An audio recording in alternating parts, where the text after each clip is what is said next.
Hi guys, and welcome back to Learn Golf with Cassie, where Coach Tad teaches me drills and I teach you drills.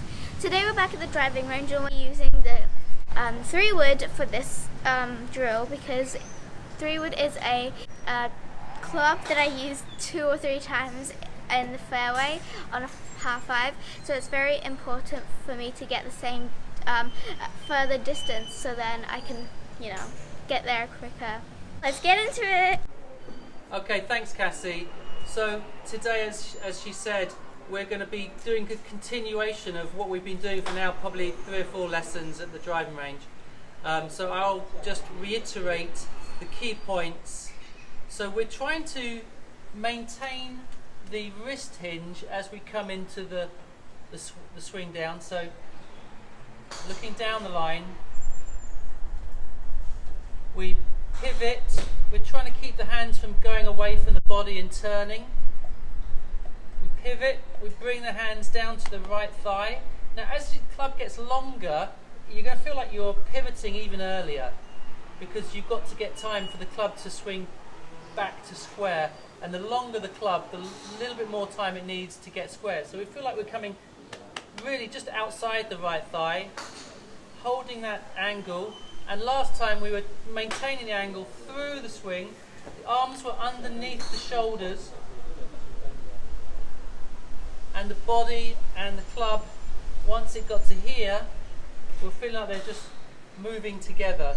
And Cassie, if you watched last time, she was doing the drill but sort of swinging her arms around her body, and initially that wasn't helping her because that's not what we want. We want the hands to drop under the shoulders.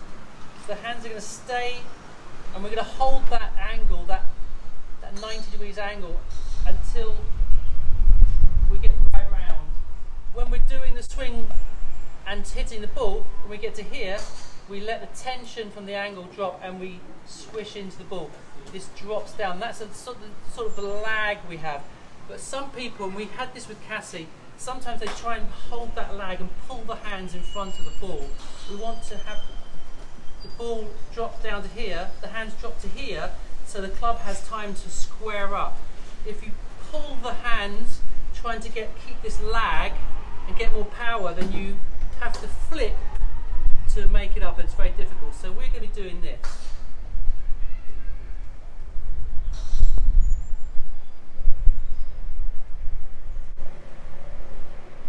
And when we get to the ball,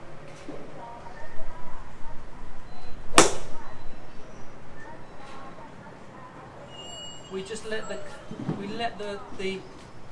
weight of the club and the tension release, and that just drops the club into the ball, and basically it delivers the power in the most effective way without having to feel like you're hitting with your arms, trying to do too much with your body.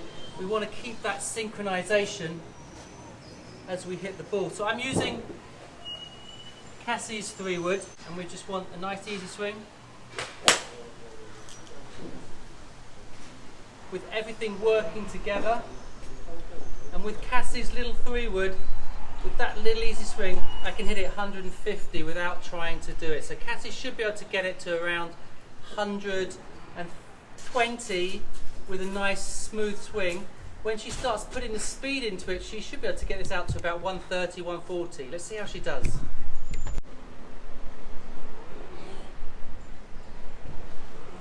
No, Cassie, move to the left as you bring the arms down, not afterwards.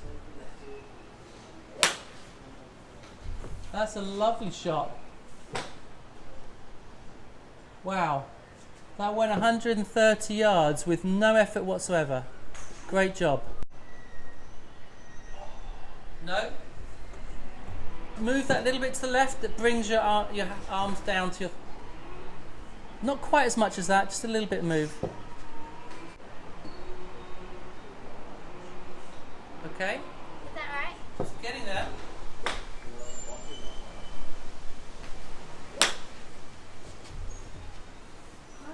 Okay, that went way right because you didn't have control of the club face on the way back at this takeaway. So you didn't do the takeaway start first. Okay, make sure you have that club closed as you take away. Don't open it straight away.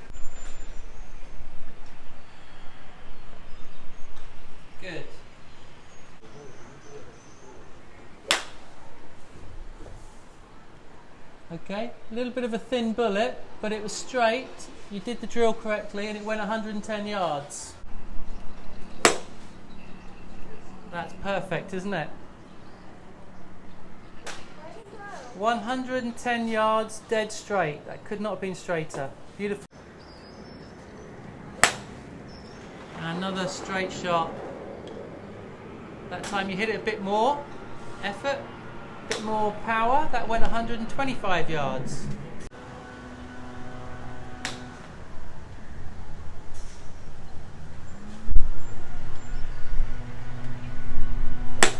Ah, that is an amazing shot. Okay, great shot. Dead straight, 115. Soon. There we go. That's perfect.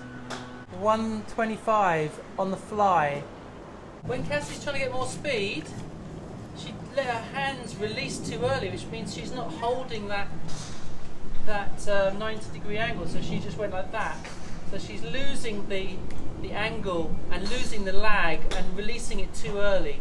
So we want her, when she's doing that, she's still going to get to here and then let it go, rather than do that too soon.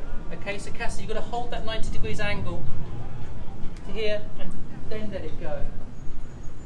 Otherwise, you're losing all that stored energy by letting it go too soon here.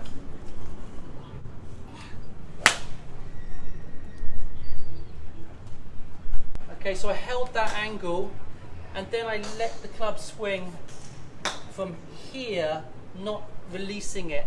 You've got to hold that 90 degrees to here and then let it go. And that one will fly further. Okay, Cass? There we go. Now we're releasing the club in the right way.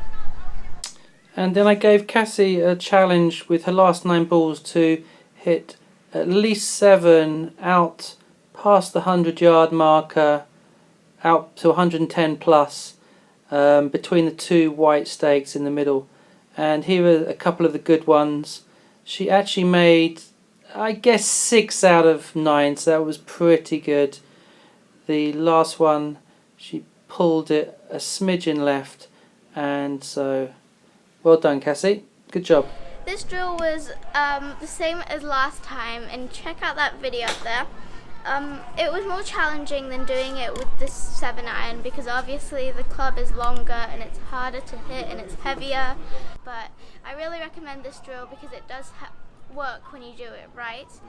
And so thanks for watching this video, guys. We hope you liked it. Press the thumbs up button if you liked it and subscribe if you haven't already. Turn on the notifications bell to get an email every time we post, and we post on Mondays and Wednesdays. Bye!